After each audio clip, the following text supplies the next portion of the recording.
Pozdravím všetkých, volám sa Anton Hamran a už vyše 35 rokov pôsobím v tomto krásnom športe, v stolnom tenise.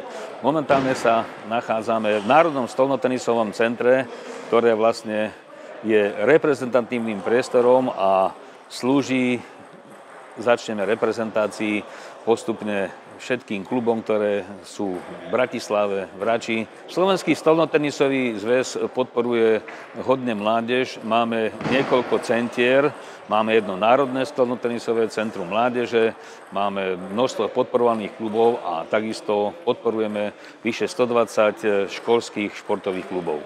Dobrý, moje meno je Barbora Balažová, som reprezentantka a stolná tenistka Slovenskej republiky. Vlastne nachádzame sa v Národnom stolnotenisovom centre, kde už trénujem, odkedy som sa vrátila vlastne z Nemecka. A som rada, že tieto podmienky máme a že tu vlastne môžeme trénovať a nemáme žiadnu starosť. Okrem už spomenutých aktivít pre slovenskú reprezentáciu a mládež, takisto podporujeme aj Slovenský zväz telesne postihnutých športovcov, samozrejme špeciálne stolných tenistov, ktorí takisto využívajú tento priestor na svoj tréning a vďaka ktorému samozrejme dosahujú aj tie fantastické úspechy, ktoré stolní tenisti telesne postihnutí majú. Chcel by som poďakovať Tonovi Hamranovi, že nám tu vytvoril výborné podmienky, vďaka ktorých sa môžeme pripravovať na medzinárodné turnaje ale vrchol tohto roku Paríž 2024. Dobre, tak v Rači sa mi super hraje a som rád, že je tady taková hala.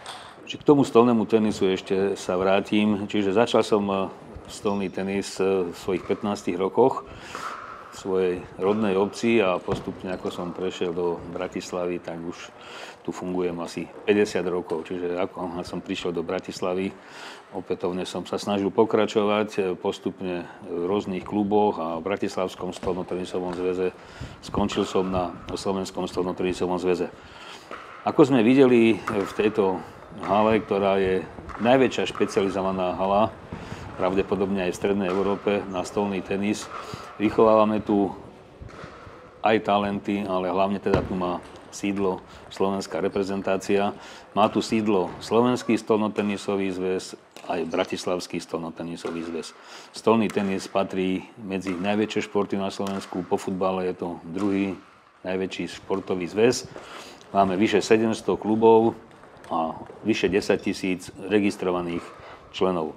Cítil som takú potrebu obnoviť stolný tenis v Rači, nakoľko Rača bola známa stolným tenisom v celej histórii. Vyrástlo tu množstvo slovenských reprezentantov, ktorých sa snažíme aj naďalej sa s nimi stretávať, pozývame ich na naše podujatia. Čiže hľadal som túto cestu, tak sme založili klub ST Relax Rača, ktorý má sídlo v tejto mestskej časti. Ďalším krokom tohto klubu bolo zaujať aj mládež. Kvôli tomu som zriadil stolnotenisový krúžok na základnej škole Tbiliska a v spolupráci s Mestským úradom sa snažíme pre túto mládež každoročne organizovať rôzne podujatia, ako sú turnaj o pohár starostu, Račianska školská liga. A cieľom je teda dosiahnuť, aby bola plná organizovanosť teda na všetkých základných školách, ktoré podliehajú pod mestskú časť Rača a dosiahnuť, aby tieto školy sa zapojili do dlhodobých súťaží, mládežnických súťaží pod názvom Račianska školská liga. Čo povedať na záver? Vážim si toto ocenenie veľmi vzhľadom na to, že nie som rodený Račan, hoci tu žijem už niekoľko desiatok rokov a ja si myslím, že oproti tým všetkým oceneniam, ktoré som už za svoju kariéru športového funkcionára dostal v histórii, je o to viacej, lebo je to ocenenie obce, kde žijem, kde žije moja rodina a preto si to teda nesmierne vážim a ďakujem všetkým tým, ktorí to navrhli a aj tým, ktorí to schválili. A pevne verím, že do budúcnosti ešte mi ostáva snať nejaký ročík života, aby sme sa mohli plne venovať hlavne mládeži v tejto mestskej časti.